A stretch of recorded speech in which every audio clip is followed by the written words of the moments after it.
കുട്ടി ആൺകുട്ടിയോ പെൺകുട്ടിയാ? മോളാണ്. മോളെ എത്ര മാസമായി? 4 മാസം. 4 മാസാ. കറുത്തിൻ്റെ കുട്ടിയില്ലേ? ബൈ. മോളെ സ്കൂളിൽ പോവാനാ? അതെ. ആ അത് തടിച്ചിട്ടുണ്ട്, കുറച്ച് തടി കുറക്കാൻ പറയണേ. മാം സാറ് പറഞ്ഞിട്ടുണ്ടായിരുന്നു ഡാൻസ് കളിക്കാൻ താല്പര്യമുള്ളവരൊക്കെ പേര് വന്ന് കൊടുക്കണം ആനുവൽ ഡേക്ക് എന്ന്. അപ്പം പേര് തരാൻ വേണ്ടി വന്നായിരുന്നു.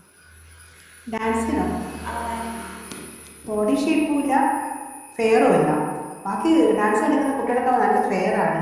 കുട്ടീനെ അവരോട് അഡ്ജസ്റ്റ് ചെയ്യാൻ വേണ്ടി പറ്റില്ല, ബുദ്ധിമുട്ടാണ്. മാം പ്ലീസ് മാം. ശരിയാണ് കുട്ടി. Hey students, now write down what you want to be when you grow up. Hey Aparna, read out loud what you have written. I want to be a doctor when I grow up. And doctor നഴ്സംഗാവുമായിരിക്കും. നമ്മുടെ മുഖത്തൊക്കെ നിറയെ കല്യാണല്ലോ. ബസൂരി വന്ന കല്യാത്. Enough is enough. ഇനി ഞാനിതൊന്നും കേട്ടു നിൽക്കില്ല. I promise I stand up for you. മോള് പിന്നെയും വല്ലാണ്ട് കറുത്തു പോയല്ലോ.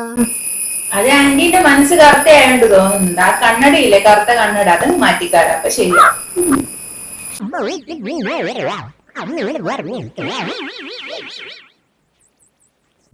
മോള് അടിച്ചു വരുന്ന നല്ലോണം കുനിഞ്ഞിട്ട് അടിച്ചു വര്, തടി കുറച്ച് കുറയട്ടെ.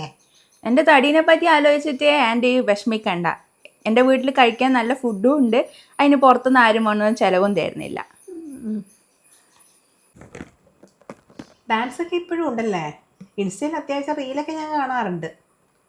ഈ കുടുംബത്തിൽ പറഞ്ഞ കുട്ടികൾക്കൊന്നും പറ്റിയതല്ല ഈ പരിപാടിയൊന്നും, ഈ ഡാൻസും ഇതൊന്നും. അത് പിന്നെ ആൻറ്റി, ഞാൻ കുടുംബത്തിലല്ല പറഞ്ഞ, ഹോസ്പിറ്റലിലാണ്. അതേപോലെ തന്നെ ആൻറ്റിക്ക് കഴിവില്ലാത്തതിന് എനിക്കൊന്നും ചെയ്യാൻ പറ്റില്ലല്ലോ. കഴിവുള്ളവർക്കൊക്കെ ഇതൊക്കെ പറഞ്ഞാൽ മനസ്സിലാവുള്ളൂ ആൻറ്റിയെ. എന്താ മോളെ മുഖത്ത് ബസൂരി വന്നതിൻ്റെ കല പോലെ ഉണ്ടല്ലോ? അല്ല അമ്മമ്മേ, ഇത് കുരുമുളക് ഫേസ് പാക്കാ. ഒരു വ്യക്തിക്ക് വരുന്ന എല്ലാ രീതിയിലുള്ള മാറ്റങ്ങളും ഏറ്റവും ആദ്യം മനസ്സിലാവുന്നത് അവർക്ക് തന്നെയാണ്. സ്ഥിരമായി കണ്ണാടിയിൽ കാണുന്നുണ്ടാവും, അവരത് മനസ്സിലാക്കുന്നുണ്ടാവും. അത് മൂന്നാമതൊരു വ്യക്തി പറഞ്ഞു കൊടുത്ത് അറിയിക്കേണ്ട ഒരാവശ്യവും തന്നെ ഇല്ല. അടുത്ത പ്രാവശ്യം ആരെയും കാണുമ്പോൾ ഞാനതങ്ങ് പറഞ്ഞു പോകുന്നതാ എന്ന് പറഞ്ഞു പോകുന്ന ചില കാര്യങ്ങൾ ഇനി അങ്ങ് പറഞ്ഞു പോകാതിരിക്കാൻ വേണ്ടിയിട്ട് ശ്രദ്ധിക്കുക. ഇല്ലെങ്കിൽ ഈ രീതിയിലുള്ള സംസാരങ്ങൾ കേൾക്കേണ്ടി വരും. So let's say no to body shaming.